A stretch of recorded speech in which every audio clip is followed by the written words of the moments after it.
Hoje nós vamos falar sobre os movimentos do corpo humano. Esse vídeo é o guia mais didático que você vai encontrar sobre esse assunto. Nele, vamos mostrar técnicas para aprender e memorizar de uma vez por todas o nome de cada movimento de todas as partes do corpo. Ou seja, se entender os movimentos é importante para o seu dia a dia como estudante ou profissional de saúde, esse vídeo vai te dar a confiança que você precisa para ser um estudante nota 10 ou um profissional de destaque. Assista até o final para aprender tudo sobre os movimentos do corpo humano. Entender os nomes dos movimentos torna a comunicação entre estudantes e profissionais da saúde mais eficiente. Por isso, cada movimento que o corpo humano é capaz de realizar recebe um nome específico. Antes de tudo, vamos entender alguns conceitos fundamentais. Um movimento nada mais é do que a mudança de posição de uma estrutura em uma determinada direção. No corpo humano, a maioria dos movimentos se dá ao redor de um eixo fixo, que normalmente é representado por uma articulação. Assim, cada movimento pode possuir até 3 características: uma estrutura anatômica que se move, um eixo fixo, ao redor do qual o movimento ocorre, e uma direção. Nem todos os movimentos têm as 3 características. Por exemplo, alguns movimentos não ocorrem ao redor de um eixo fixo, como vamos ver mais tarde. Ficou confuso? A partir de agora vai ficar mais claro, porque vamos mostrar as características de cada movimento e dar exemplos de onde eles ocorrem. E vamos começar com o movimento mais conhecido do corpo, a flexão. A flexão é a redução do ângulo entre duas estruturas anatômicas ao redor de uma articulação fixa. Vamos entender com um exemplo. Na flexão da perna, há uma redução do ângulo entre a coxa e a perna, ao redor da articulação do joelho. Assim, as estruturas anatômicas envolvidas são a coxa e a perna. O eixo fixo é a articulação do joelho e a direção é o plano sagital. Perceba que o nome do movimento vem da estrutura mais próxima da extremidade do corpo. Como a perna é mais próxima da extremidade, falamos flexão da perna. A flexão da coxa é um movimento completamente diferente, no qual as estruturas envolvidas são o tronco e a coxa, e o eixo fixo é a articulação do quadril. A flexão ocorre em várias partes do corpo. Já vimos a coxa e a perna, mas ela ocorre também no braço, no antebraço, na mão, no pé, na coluna e em vários outros locais. O próximo movimento é a extensão. Esse movimento é o oposto da flexão, ou seja, é o aumento do ângulo entre duas estruturas ao redor de um eixo fixo. Na extensão da perna, as estruturas envolvidas são a coxa e a perna, e o eixo fixo é a articulação do joelho. A extensão ocorre nas mesmas partes do corpo que a flexão. Aliás, aqui é um conceito importante a ser aprendido. A maioria dos movimentos ocorrem em pares opostos, também chamados de pares antagônicos, em que um movimento é o contrário do outro. Assim, a extensão é o movimento oposto à flexão. Vamos ver outros exemplos de pares antagônicos mais à frente. Mas agora vamos falar sobre a abdução. O termo abdução significa afastar a estrutura do plano mediano. A forma mais fácil de entender esse movimento é vendo o exemplo do membro superior. Nessa imagem de um homem na posição anatômica, podemos identificar o tronco, que representa o plano mediano. Quando o braço se afasta desse plano, dizemos que houve uma abdução do braço. As estruturas envolvidas são o braço e o tronco, que é o plano mediano do qual o braço se afasta. O eixo fixo é a articulação do ombro.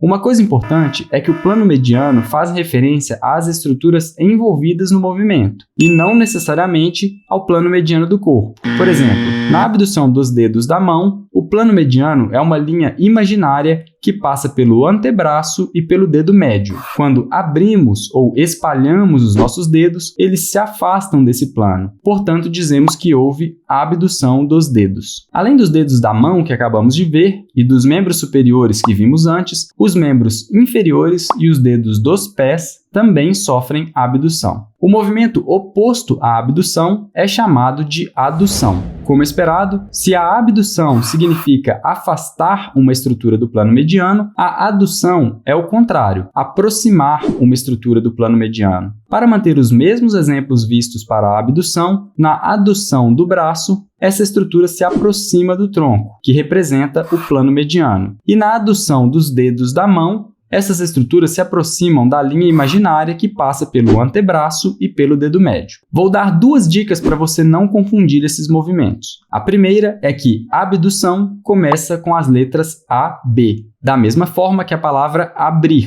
E abduzir o membro superior ou os dedos é o mesmo que abrir essas estruturas. Então a adução é o contrário, fechar. A segunda dica é você se lembrar de outro significado da palavra abdução. Lembre-se dos filmes de ficção científica, em que pessoas ou animais são abduzidos por extraterrestres. Essas pessoas são afastadas do planeta Terra da mesma forma que as estruturas abduzidas são afastadas do plano mediano. Eu sei, essa última dica soa meio ridícula, mas eu tenho certeza que você vai se lembrar disso quando bater a dúvida.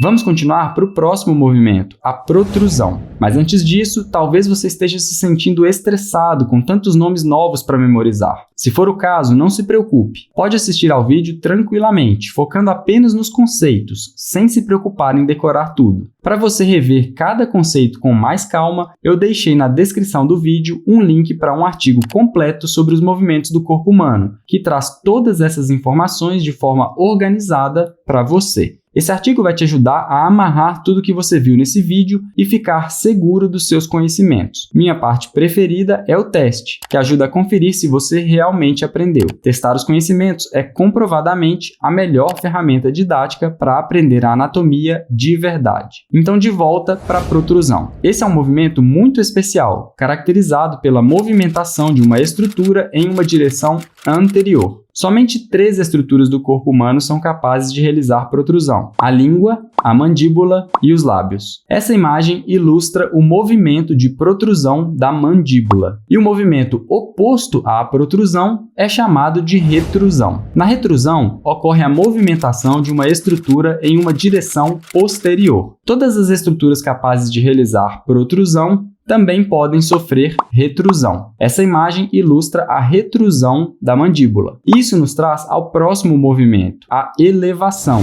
que vamos ver junto com seu par antagônico, a depressão. Enquanto a protrusão e a retrusão movimentam uma estrutura para frente e para trás, a elevação e a depressão movimentam essas estruturas para cima e para baixo, respectivamente. O principal exemplo aqui é a mandíbula. O eixo desses movimentos, nesse caso, é a articulação temporomandibular. Durante a depressão, a mandíbula se movimenta inferiormente, abrindo a boca, enquanto o movimento de elevação é responsável por movimentar a mandíbula superiormente e, portanto, fechar a boca. Em seguida, vamos ver um movimento que talvez você já conheça, a rotação. A rotação é um movimento que acontece ao longo de um eixo posicionado longitudinalmente. Os exemplos mais típicos são a rotação da cabeça, que ocorre ao longo do eixo da coluna vertebral, e a rotação do antebraço, que ocorre ao longo do eixo do braço. Ao contrário dos outros movimentos que vimos até agora, a rotação não possui um par antagônico. Entretanto, existem 2 variações opostas de rotação. A rotação lateral, que vira uma estrutura anatômica lateralmente, ou seja, para fora, e a rotação medial, que vira uma estrutura anatômica medialmente, ou seja, para dentro. Nesse momento, faltam algumas poucas coisas para completarmos todos os movimentos que o corpo humano é capaz de realizar. Além dos movimentos que já discutimos, temos que aprender sobre a pronação e a supinação, a circundução, o desvio, a oposição e a reposição e a inversão e eversão. É nessa etapa que a maioria dos estudantes desistem, já que esses movimentos não são tão familiares para as pessoas que estão começando a estudar anatomia. Mas conhecer esses detalhes é o que faz a diferença entre um estudante bom